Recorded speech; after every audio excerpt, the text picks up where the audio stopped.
Today we welcome back our financial heroine, Anne Siroki. Today she'll continue to tell us how she clawed her way out of the debt pit. Hello and welcome back, Anne.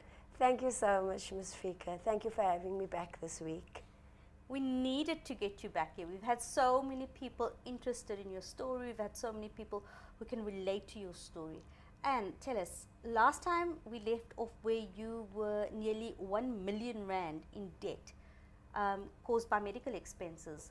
How has the situation changed from them? Do you still have that huge amount of debt?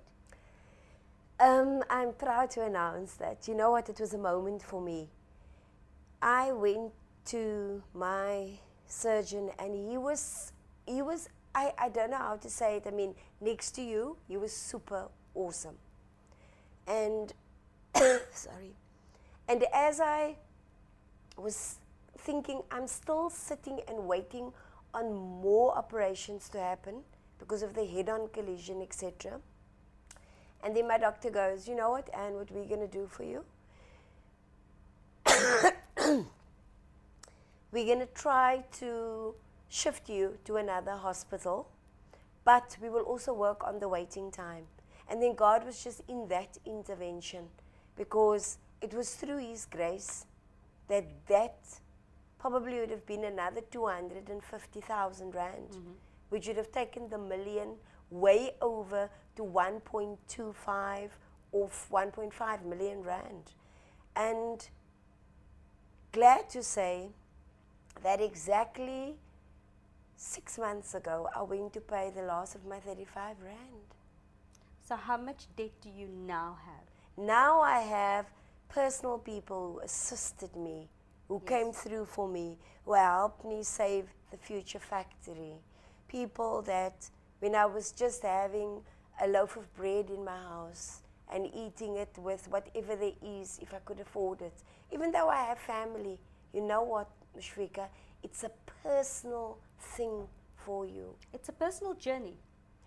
Your mind is affected. Your body gets affected. You either do one or two things. You either overeat or you starve. Yeah. And I was surviving on whatever people were bringing to my home. I had people bringing food. I had to get people to wash me. I wasn't able to do all of those things. And it really goes into the core of your heart. So how long did it take you to get from almost 1 million rands worth of debt to no debt? It took me the better part of 2.5 years. That could not have been easy. How did you do that? Well, like I said the last time, I had a black book like you have, and I had to On my recommendation? Yes, I had to budget. I had to say my rent is going to be so much. I then had to look at my smaller debts versus the bigger debts. Again, we're saying putting it into smaller chunks, working on what is affordable. Yes. If you don't do that, what's going to happen to you? You're going to be all over the show. It's just going to be overwhelming. Yes, you're not going to zoom in, and the next time there may not be Mshwika wanting to talk to you because she's going to say, I told you what you need to do. And then you start saying, okay, fine, I don't need that, I don't need this, I don't need that. There was just stuff that I didn't need. And then my journey started. I have no credit cards.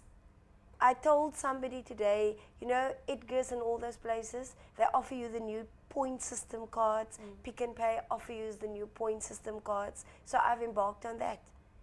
Cash is king. There you go. I sat on the floor and I was bitterly grieved. I had to take all my cards and I had to cut it up. I had to say, another good suggestion, I might add. You don't need that. Mshwika said, don't use the cards. Cut them up. But you see, that's what you do. Because every card has X amount of credit. And they entice it. They entice you to it. Then you take all your money that you could possibly have and you go and put it into one credit card because you think you're now saving on that.